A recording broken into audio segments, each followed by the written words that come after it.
Pharmacy smelled the same way it always did.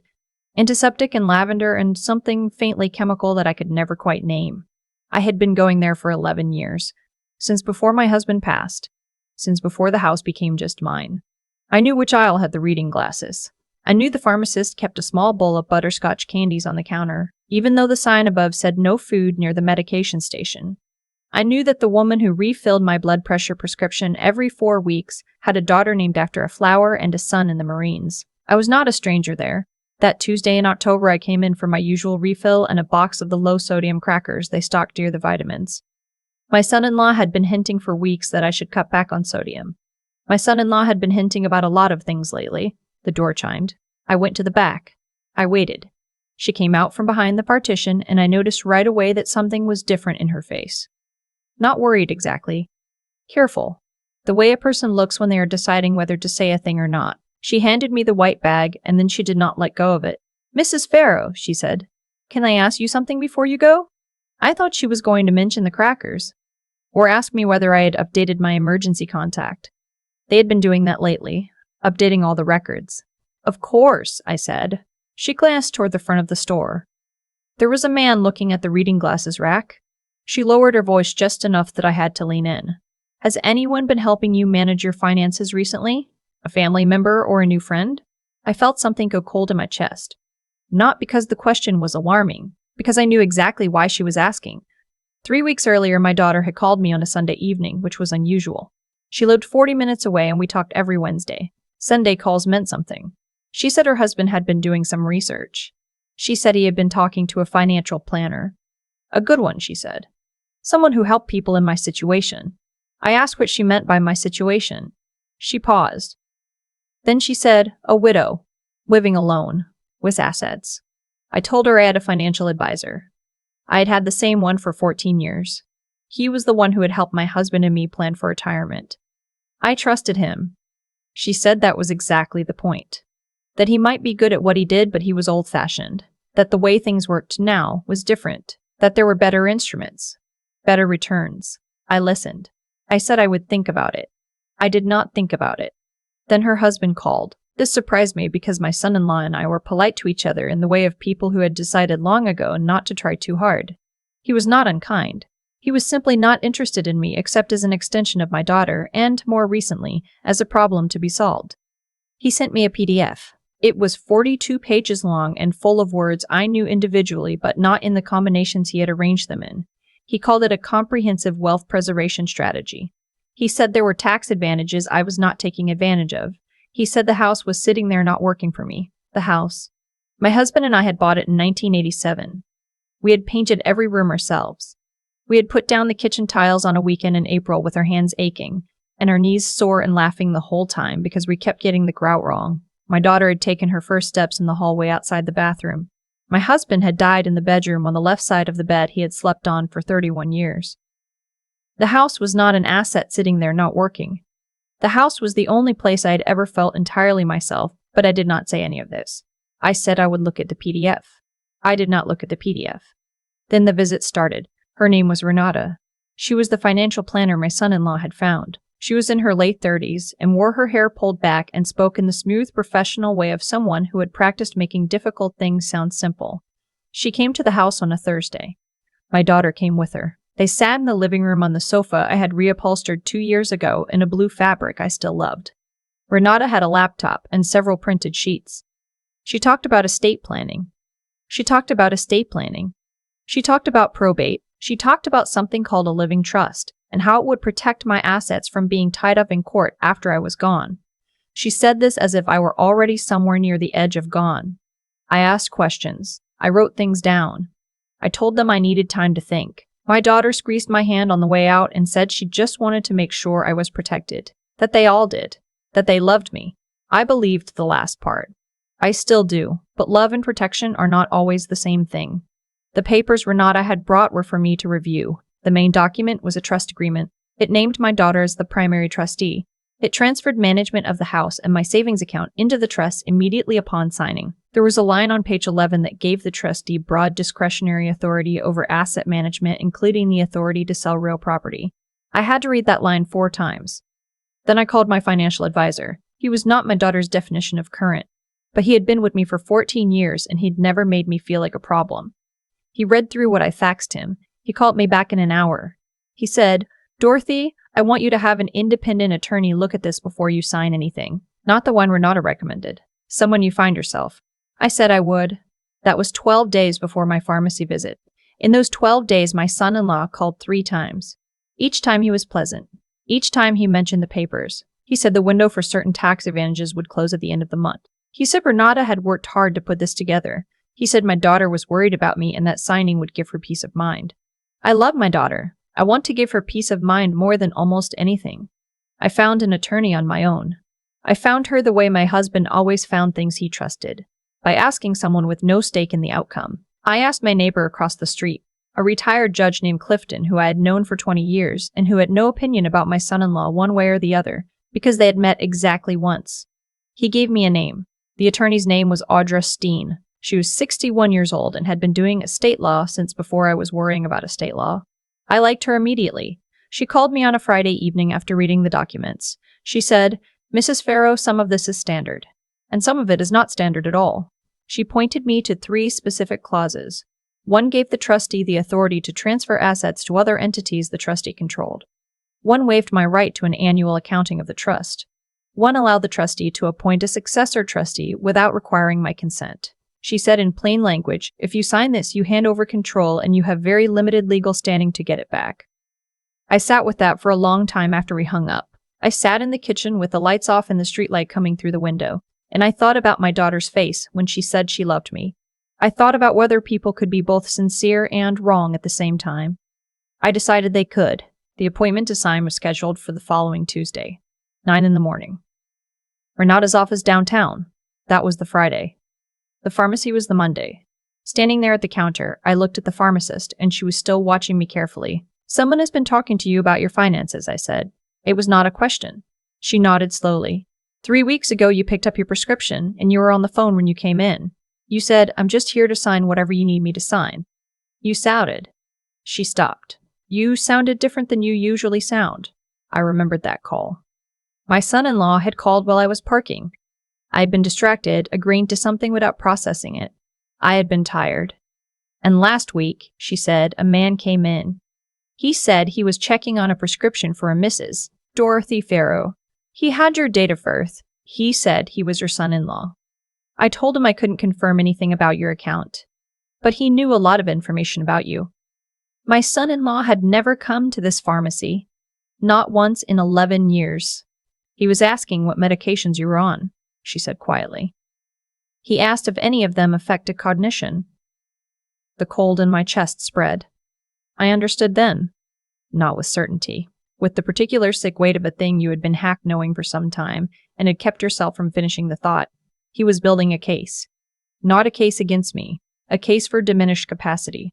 A reason, if I later contested anything, to say, "She wasn't fully herself. Look at what she was taking. Look at what she agreed to." I put my hand on the counter to steady myself. The pharmacist was still watching me. She said, "I don't want to be out of line." "You are not out of line," I said. She said, "Is there someone you trust? Not family? Someone outside?" I thought of Audra Steen. I thought of Clifton across the street. I thought of my husband, who had been gone 4 years and who I still consulted in my head when things went sideways. "Yes," I said, "there is." I did not go home directly. I sat in my car in the parking lot for a long time. I thought about the Tuesday appointment. I thought about what Audra had told me about the clauses. I thought about my son-in-law standing at this pharmacy counter asking about my medications and whether they affected cognition. Then I thought about something my husband used to say. He said, "Dorothy, you are the most patient woman I have ever known, and that is both your finest quality and the thing that occasionally gets you into trouble." He was right. I wait too long. I give too much benefit of the doubt. I keep a door open past the point when it should have been closed. I called Audra from the parking lot. She answered on the second ring. I told her about the pharmacy. I told her about my son-in-law asking about my medications. I told her I was sitting in a parking lot and I needed to know what to do before tomorrow morning. She was quiet for a moment. Then she said, "Don't cancel the appointment yet. Do not tip them off. But I need you to do something for me tonight." She told me what to gather. My original deed. 14 years of financial statements, the correspondence between myself and my son-in-law about the trust, the original PDF he had sent, every email, every voicemail if I had kept them.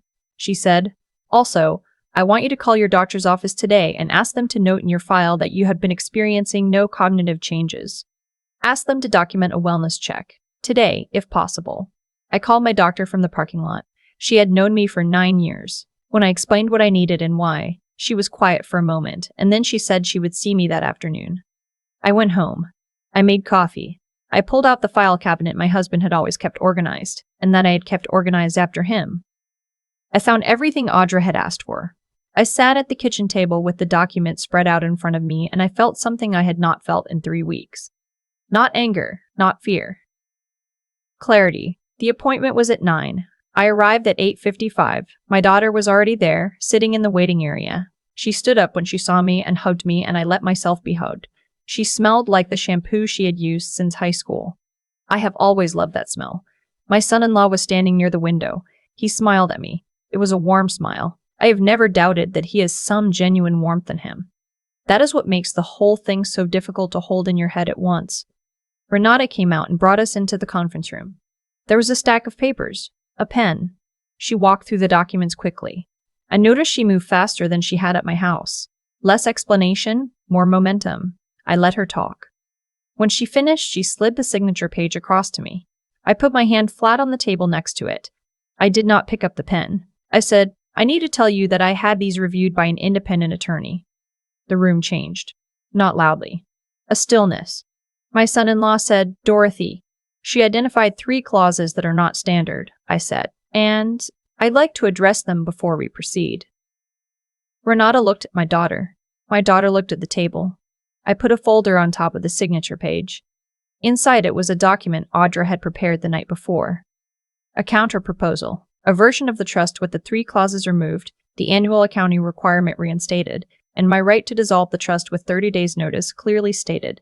I also put a second document on top of that one, a letter from my doctor dated yesterday, noting my wellness visit and the absence of any cognitive concerns. My son-in-law's face did something I will not try to describe. I said, "I am happy to set up a proper trust, one that protects everyone fairly, but I want it in plain language, reviewed by my attorney, and I want a copy of every transaction." My daughter looked up from the table then. She was looking at me, not at her husband, not at Renata. She said, "Mom, what did you find?" And I told her, not with anger. I had made up my mind to have this conversation with love because she was my daughter and I believed she'd been a passenger in something she had not fully understood. I told her about the clauses. I told her about the pharmacy. I told her about the pharmacy. I told her about what had been asked about my medication. She was very still while I talked. When I finished, she turned to her husband. She did not say anything.